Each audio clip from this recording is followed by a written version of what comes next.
Nah, pada video sebelumnya saya telah menjelaskan bagaimana cara membuat dataset untuk program klasifikasi naif Bayes menggunakan bahasa Python ya.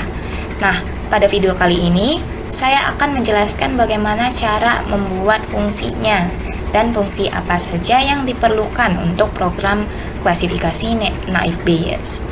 Nah, pertama-tama kita akan membuat fungsi untuk menghitung probabilitas likelihood-nya terlebih dahulu. Nah, probabilitas likelihood sendiri itu merupakan probabilitas suatu atribut tertentu dalam suatu kelas. Nah, misalnya ada berapa nih probabilitas dari si data yang berkacamata dan kemudian statusnya itu diterima. Probabilitasnya itu berapa kira-kira? Nah, akan dihitung di fungsi ini. Nah, saya akan jelaskan pertama-tama kita akan definisikan fungsinya terlebih dahulu. Nah, dalam Python sendiri untuk mendefinisikan suatu fungsi itu menggunakan keyword def ya.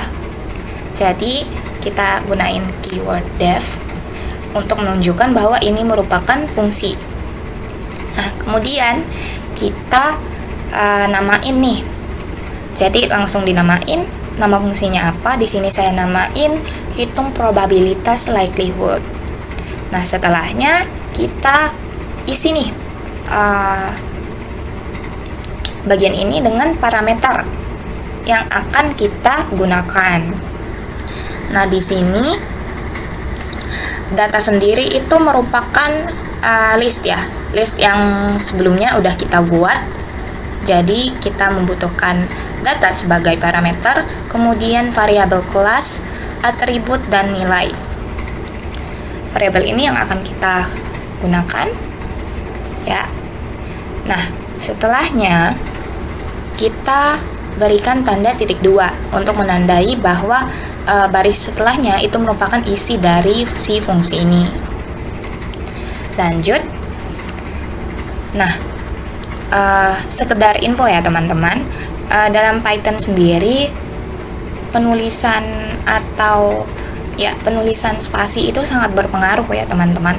Jadi diusahakan itu secara runtut atau secara rapih ya, biar tidak terjadi kesalahan. Jadi antara space untuk menandakan bahwa itu merupakan dalam dari isi dari si fungsi harus diisi dengan spasi. Kemudian setelah pengkondisian juga seperti itu, diisi dengan spasi untuk isinya biar tidak terjadi kesalahan. Nah, lanjut. Kita pertama-tama membuat variabel jumlah kelas ya.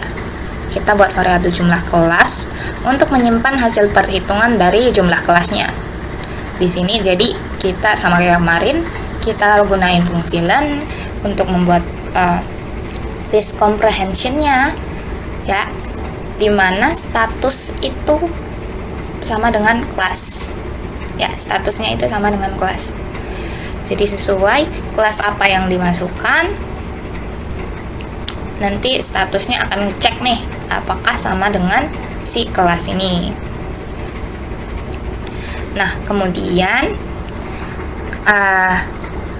kita membuat pengujian untuk pembagian dengan 0.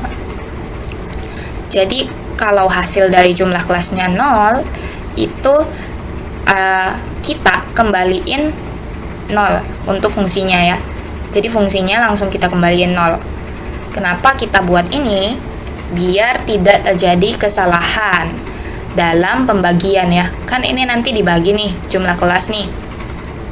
Kita bikin biar misal hasil dari jumlah kelasnya ini itu 0, jadi langsung dibagi. Jadi enggak terjadi pembagian dengan bilangan 0. Jadi enggak terjadi pembagian dengan angka 0 ya. Ini kemudian teman-teman mungkin udah tahu ya if kondisi gini. Saya mungkin dapat jelaskan kembali. Jadi ini if, jika jumlah kelas sama dengan 0, jumlah kelas yang tadi udah dicari, dihitung ya, panjangnya berapa, sama dengan 0 atau tidak ada ya sama sekali, maka kita akan nge-return atau ngembaliin nilai 0. Gitu ya teman-teman. Nah, saya akan jelaskan selanjutnya kita membuat variabel jumlah atribut kelas. Nah, ini diisi dengan perhitungan untuk menghitung atribut tertentu dalam kelas tertentu ya. Jadi misal nih, atribut berkacamata dengan status diterima. Jadi dihitung ada berapa nih atribut berkacamata dengan status diterima. Nah, setelahnya kita nge-return atau ngembaliin. Jadi fungsinya ini kita ngembaliin hasil pembagian dari jumlah atribut kelas dibagi jumlah kelas. Ya, jadi misal nih, jumlah kelas yang diterima itu ada berapa di sini ya? Ada misal yang diterima itu ada 2. Ya. Jadi di sini dia akan otomatis hasilnya itu 2. Jadi yang diterima itu 2. Nah, di sini kita misal nih, kita ambil atribut berkacamata dengan status kelas diterima. Ya, berkacamata dengan status kelasnya itu diterima. Ada 1 aja ya. Nah, jadi di sini itu 1 dibagi dengan 2. Contohnya seperti itu ya teman-teman. Nah, itu untuk probabilitas likelihood-nya.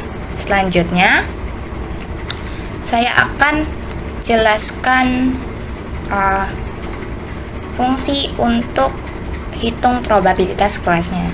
Nah, di sini hitung probabilitas kelas ini merupakan fungsi posteriornya ya.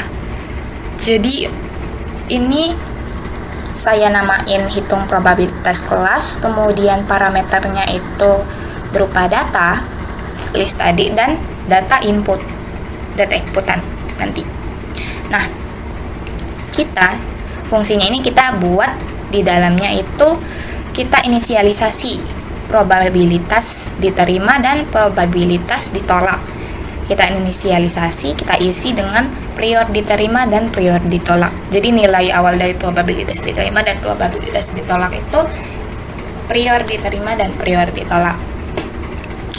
Kemudian kita buat perulangan for ya, di mana variabel atribut dan nilai ini akan diisi oleh kunci dan nilai dari data input ya, kunci dan nilai dari data input.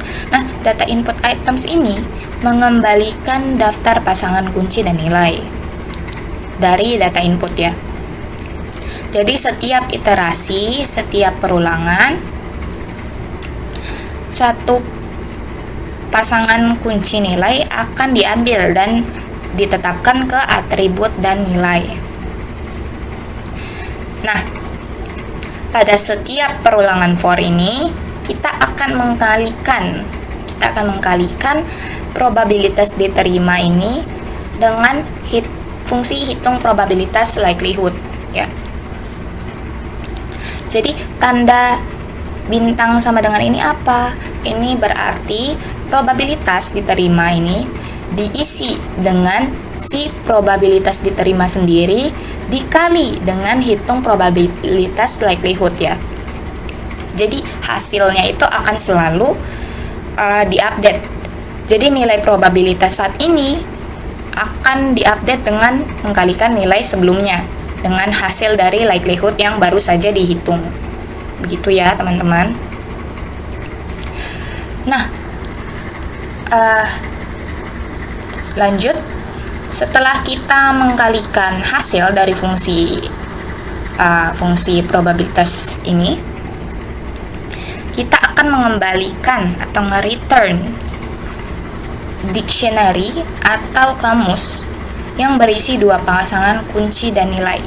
Jadi probabilitas diterimanya, misal probabilitas diterimanya itu dikembaliin. Jadi diterima untuk kuncinya dan probabilitas diterima untuk nilainya ya.